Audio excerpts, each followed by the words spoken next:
Assalamualaikum warahmatullahi wabarakatuh. Baiklah, di sini saya akan menjelaskan tentang etika penulisan karya ilmiah.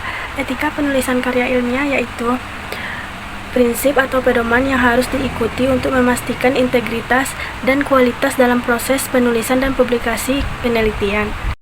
Selanjutnya yaitu etika penulisan karya ilmiah mencakup 3 hal. Yang pertama, hakikat etika penulisan karya ilmiah. Yang kedua, tata tulis etika penulisan karya ilmiah. Yang ketiga, plagiarisme. Baiklah, di sini saya akan menjelaskan tentang yang pertama, hakikat etika penulisan karya ilmiah. Hakikat etika penulisan karya ilmiah yaitu serangkaian prinsip dan pedoman yang mengatur bagaimana seorang penulis atau peneliti harus menyusun, mengutip, dan menyebarkan hasil penelitiannya atau tulisan ilmiahnya. Tujuannya yaitu untuk memastikan kejujuran, transparansi, serta integrasi dalam proses penulisan dan publikasi karya ilmiah. Selanjutnya yaitu tata tulis dalam penulisan karya ilmiah. Tata tulis dalam penulisan karya ilmiah merupakan pedoman yang mengatur struktur, format, dan gaya bahasa dalam penyusunan karya ilmiah. Terdiri dari pertama, struktur penulisan yang di dalamnya ada judul, abstrak, pendahuluan, tujuan pustaka, metode penelitian, hasil dan pembahasan, kesimpulan, dan daftar pustaka. Selanjutnya yaitu bahasa, menggunakan bahasa yang formal, objektif, dan ilmiah, menghindari penggunaan kata-kata yang ambigu dan selang. Yang ketiga, penulisan kutipan dan sumber. Setiap ide atau informasi yang diambil dari karya orang lain harus disertai kutipan yang benar.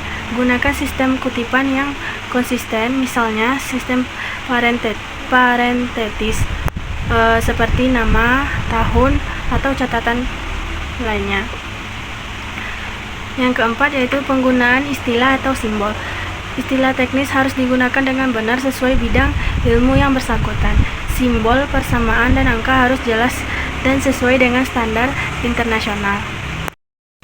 Yang selanjutnya, yang terakhir yaitu plagiarisme. Plagiarisme adalah tindakan mengambil, menggunakan, mengklaim karya, ide, atau hasil penelitian orang lain sebagai milik sendiri tanpa memberi pengakuan yang tepat. Ada beberapa bentuk plagiarisme. Yang pertama yaitu plagiarisme langsung, yaitu menyalin teks atau kalimat atau paragraf secara verbatim atau kata demi kata dari sumber lain tanpa memberikan kutipan atau atribusi.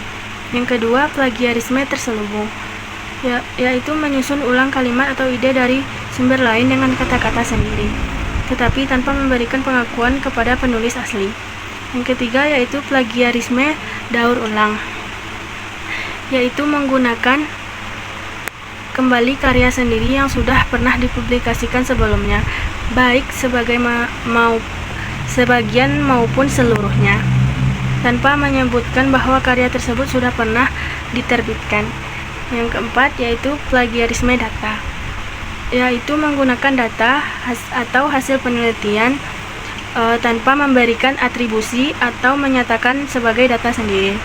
Yang terakhir, plagiarisme kolaboratif, yaitu mengklaim hasil dari kerja kelompok atau kolaborasi sebagai hasil kerja individu tanpa pengakuan kepada pihak-pihak yang lain yang terlibat.